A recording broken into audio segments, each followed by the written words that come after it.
Okay, we've cut our softwood groove, and I've routed some of the inlay wafers, and I've gone to my table saw and I've cut a piece from the main piece of plywood into which we've routed our softwood groove, and I've mounted that section to the base of the inlay razor using a couple of small C-clamps, and I've done so in such a way that the softwood groove is positioned beneath the blade mounting area. I've also selected and mounted a cutter block, which I think is going to give me the shape of cuts that I'm looking for. And in fact, it's with the selection of that cutter block that I've begun to design my inlay, because of course the shape of the cutter block is going to determine the shape of my parts. And I do have a design in mind for the rim of our bowl.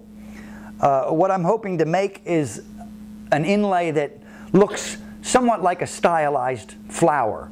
Think about a daisy or a sunflower.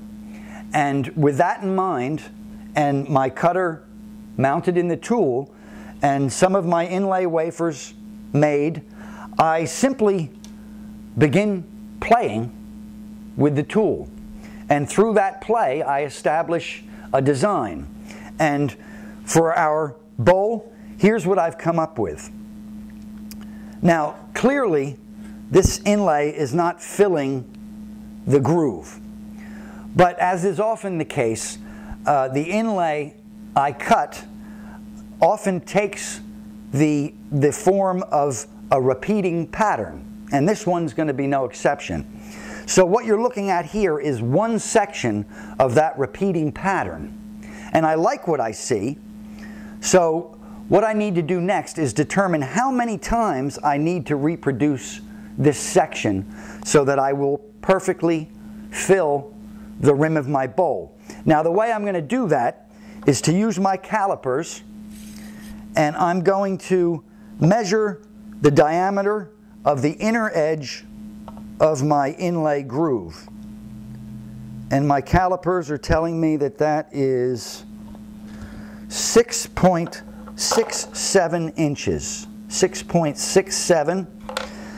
I'm going to enter that into the calculator, 6.67, and then I'm going to multiply that by pi, 3.14, and that equals 20.94 inches. And that represents the perimeter of the inner edge of our groove. Next, I need to use the calipers again to measure the length of my inlay section, and I want to measure that where that section meets the inner edge of my groove. And the calipers are telling me that is 2.327, or I'm sorry, 2.327 inches. So I'll divide the perimeter, 20.9, by 2.327, and that equals 9.003. Okay, 9 is close enough. And that tells me that I'm going to need to reproduce this section 8 more times. And that should give me almost exactly what I need to fill the groove. It also tells me that I'm going to need 9 evenly spaced marks around the inner edge of our groove. And I call those target marks. And what they're for is to guide me during our glue up.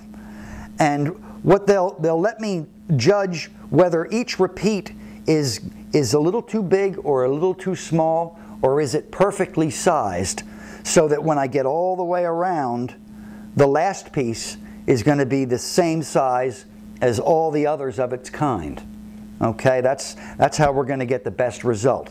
Now, the way I mark the bowl with those 9 evenly spaced marks is to go to our website, inlayrazor.com, and there you'll find that we have a series of divided circles starting at 4 divisions and ending at 30. Now I'm going to pick out the circle that's divided 9 times, and I'm going to download that and print it out so I'll get a piece of paper that looks like this. Next, I need to divide my diameter, the diameter I measured earlier, which was 6.67, I need to divide that by 2. And that gives me my radius, 3.335. And now I want to set my calipers to that, 3.335. And then using the calipers, I'm going to set a compass to that size circle.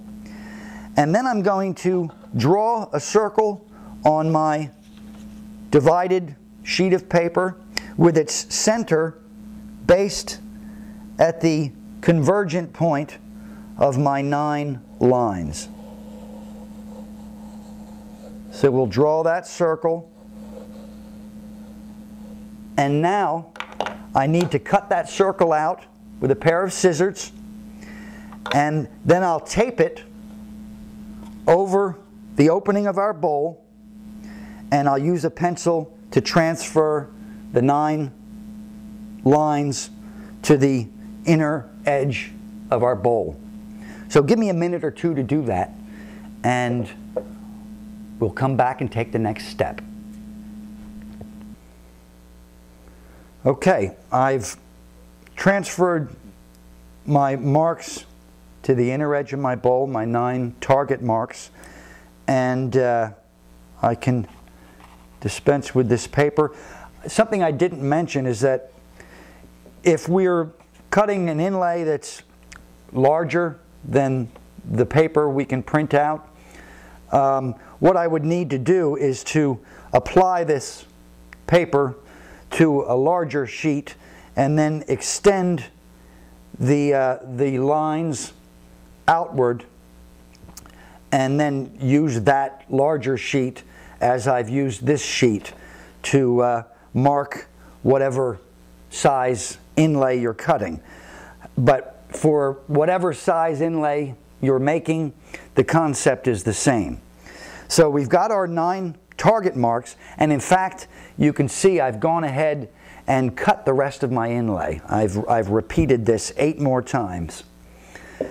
So we have all the inlay that we need, except there are some pieces that I haven't finished cutting to final size, and I've done that for a reason. Those pieces that have yet to be cut are what I call adjustment pieces. Now realize, as we proceed with our glue up, and I glue up each section, I'm going to be taking note of how they line up with our target marks.